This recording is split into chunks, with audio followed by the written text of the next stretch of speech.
There are few artifacts that allow you to look directly into the eyes of one of the most famous leaders of the ancient world. The Meroë Head is one of them. This fragment of a once larger-than-life-size statue may not be the reason you first go to the British Museum, but once you enter that corridor, it immediately grabs you with its unbreakable stare. What's so captivating about the Meroë Head is its inlaid eyes. They're dramatic, and when you hold its gaze, it almost feels like they're peering into your soul. The preservation of these inlays of glass and calcite means that this statue doesn't have the vacancy or indifference that so many other ancient sculptures possess. You are immediately confronted with this object and are forced to acknowledge the person staring back at you. And in this case, that person is Augustus,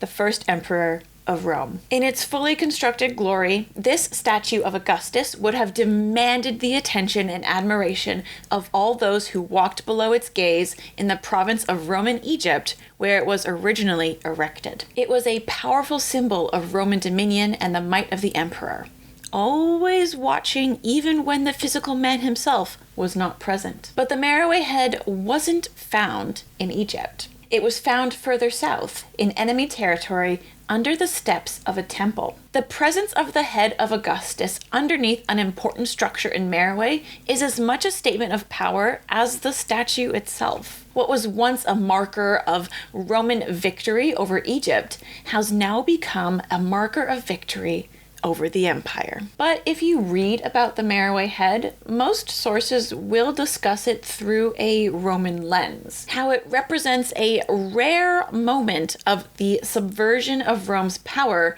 and opens up conversation into the tumultuous events of Augustus's reign that allowed him to perfect propagandic portraiture. Rarely do sources begin their discussions from the viewpoint of the sands of Sudan, where it lay for almost 2,000 years. So who exactly took this head, and how did it become the only portrait of Augustus found in a place that was never directly touched by Roman rule? What does it mean? And why is it such a significant statement that resounds even 2,000 years later? Let's get into it. On an auspicious day in December 1910, excavations at Meroë, the once lost capital of the Kingdom of Kush, uncovered a bronze head that shocked the team and sent ripples through the archaeological community. Led by British archaeologist John Garstang of Liverpool University and funded by the Sudan Excavation Committee, the excavation project at Meroë had just begun its second season. This year, Garstang concentrated the team's efforts on clearing 2 temple sites,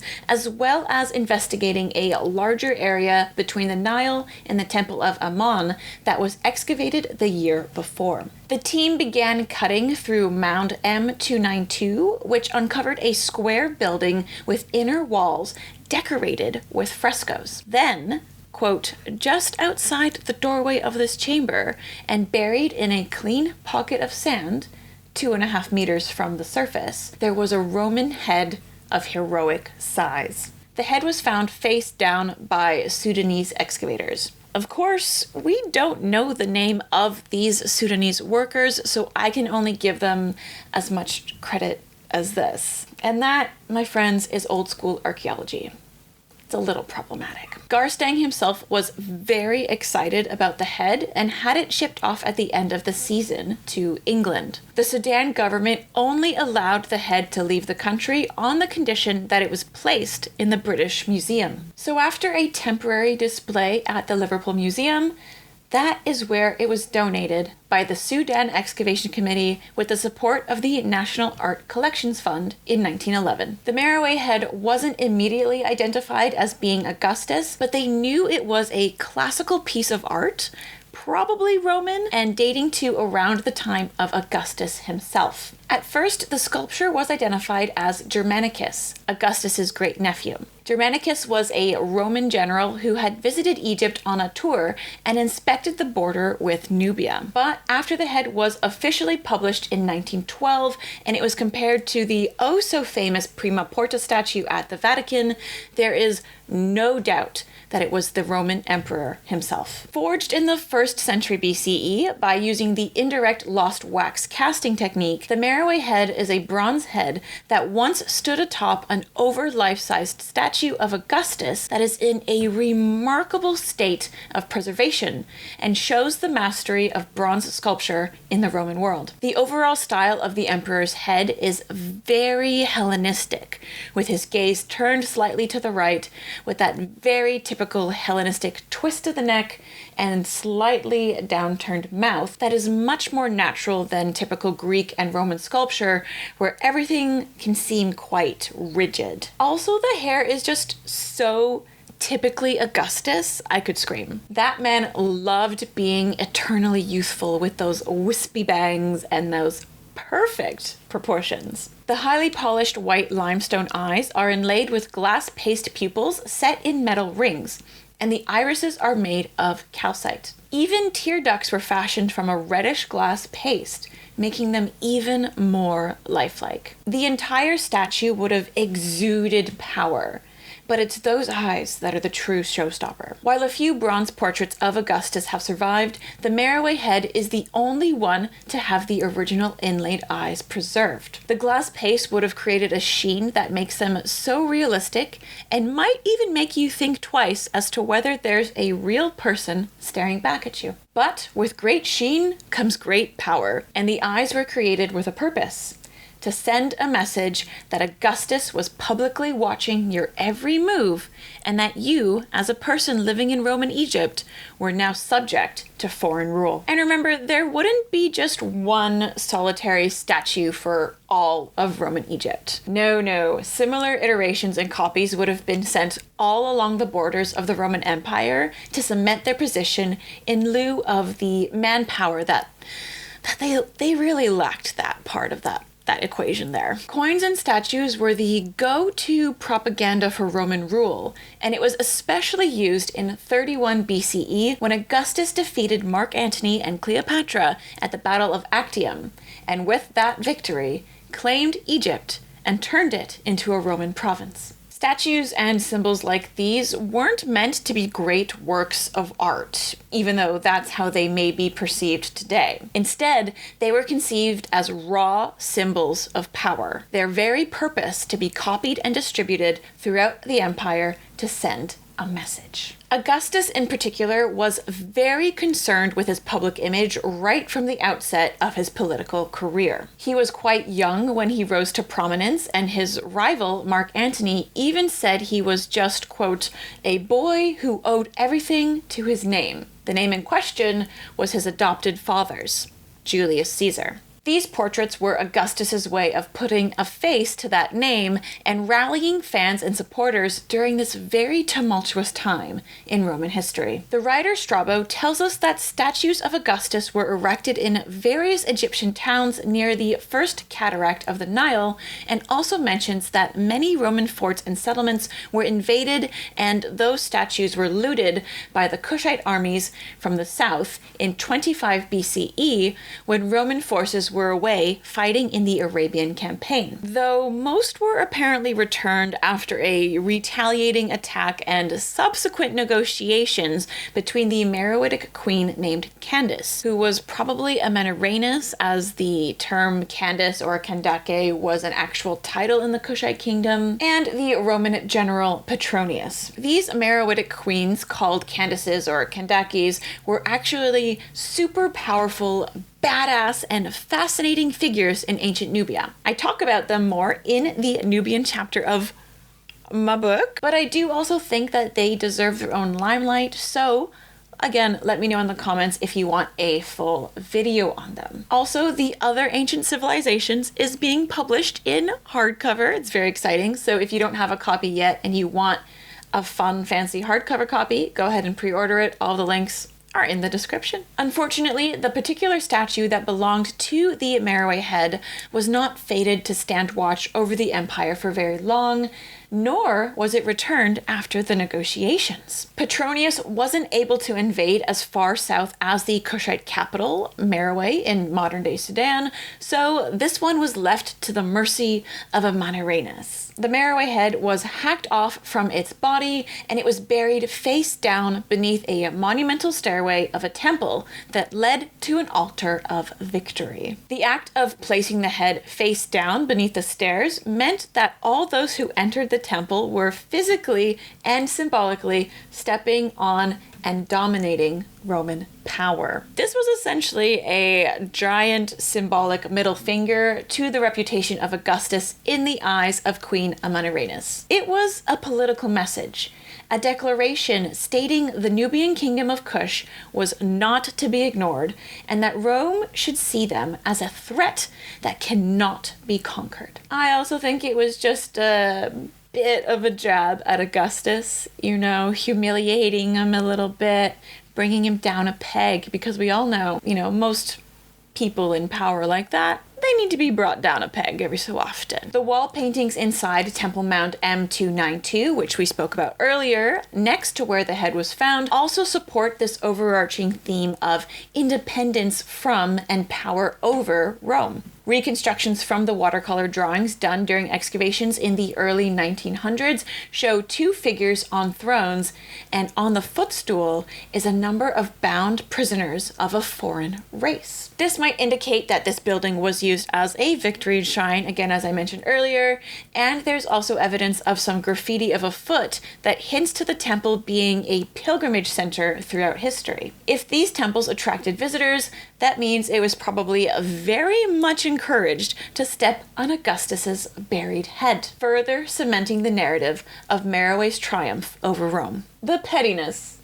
I love it. We need more of these instances in history, please. Keeping an enemy underfoot seems to be a very big symbolic image in Nubia, and I am here for it. And ironically, it was this act of destruction and desecration that ultimately led to the Meroe Head's immaculate preservation, as so many bronze statues were melted down over the centuries for repurposing and therefore lost forever. This act of treading on your enemies is an overarching theme that has been echoed throughout history. For example, the ancient Egyptians did it with their shoes. King Tut's sandals had depictions of Egypt's enemies so that he would physically trample them with every step. The Romans depicted it in sculpture, as we can see with this statue of Hadrian stepping on a defeated enemy. And more recently, the Al Rashid Hotel in Baghdad had a mosaic floor portrait of American President George Bush Sr. at their entrance, so all visitors had to trample the leader of the greatest power in the West at the time, just like Meroe with Augustus thousands of years earlier. Of course, there have been some other theories as to where the Meroe Head came from. For example, it has been suggested that it comes from a statue that was given to Meroe as a gift from Cornelius Gallus, a Roman poet, orator, and military commander. This isn't very likely, though, because he was just a bit narcissistic and preferred to put up portraits of himself instead of Augustus. I prefer it being taken by a powerful female ruler who decided to take a stand and make a statement before the Romans even tried to invade her kingdom. I think the Meroe Head is a really important object to speak of from the Kushite side because, unfortunately, we don't have any documentary evidence of this instance from their side. Much of the history that we have about them was written by others and largely within the context of ancient Egypt. The Nubians and the Kingdom of Kush are often referred to as the, quote, noisy neighbors of Egypt, always causing problems and affecting their access to gold and other trading goods. They're often overshadowed by Egypt and forgotten a lot of the time, which is why also I made sure to put them in the book. This is thankfully changing in recent scholarship, but we still have a long way to go. In antiquity, the Kushites were called the Ethiopians by Greek and Roman writers. This term came from the Greek words etho, meaning to burn, and ops, which means face. Together, it means burnt face. Ethiopia was the land of the burnt-faced people, which is not quite the nicest way to refer to someone. This term was used in works by Herodotus, Strabo, and even Augustus. The Kushites are also called barbarian tribesmen in a lot of modern scholarship, even though they were anything but. Words have so much power, and with labels like this, it's easy to see how the Kingdom of Kush was for so long denied its position as a powerful civilization with its own rich culture. It even ruled Egypt for a time, but that is seen as a blemish on Egypt's history rather than an accomplishment of Nubia. The Meroë Head is on display in Gallery 70 of the British Museum and is exhibited as a symbol of the Roman Empire's power rather than an act of rebellion and power from the Kingdom of Kush. Even how it's displayed tells the story of Rome instead of Kush. It's isolated in a glass case in the entrance of the gallery, and you face him eye to eye instead of walking over him like the Kushites intended. You aren't even looking up at him like the Romans intended. The label also only briefly mentions where it was found and focuses more on the Roman aspect, especially given that it's in a Roman Empire gallery. So in this sense, the museum is really doing a double disservice here in its display, because not only is it censoring the Kushites' memory, the symbolism of the head as plunder and a trophy from an act of rebellion and its resistance, it's also not allowing the visitor to view it as the Romans intended. The museum is therefore creating its own narrative about the head that doesn't speak to either aspect of its vibrant history, and it's actively choosing to not recognize the significance of the history of the Kingdom of Kush. It's in a gallery that celebrates empire, but the head as it was found was repurposed to disrespect the very thing that the British Museum is promoting in its display of the Meroë Head in this manner. And it is one of their highlighted objects when you look at the map of the museum when you're in there. They've even written a book about it. Let me see if I can grab it. Here we go. Called Objects in Focus. So it is for them one of their, highlights of the museum, and this is how they're choosing to display it. The Meroë Head, like many other propaganda statues erected throughout the Roman Empire, was made as a continuous reminder of the all-embracing power of Rome and its empire. Yet its fate is a graphic example of resistance to the imposition of Roman rule in Egypt from strongly independent tribes beyond the southern frontier. While the Kingdom of Meroe and ancient Nubia as a whole are often a footnote to Egyptian and Roman history, the Kingdom of Kush was in fact a major power in the ancient world from around 800 BCE to 350 CE. That is a really long time. That is longer than the Roman Empire by a mile. So given how long the Kingdom of Kush was around versus the Roman Empire, in what context do you think that the Meroë Head should be displayed? A Roman gallery celebrating empire, or a Kushite one celebrating resistance and triumph over an oppressive force? Let me know in the comments below. Thank you so much for watching, everybody. If you liked that video, you know what to do.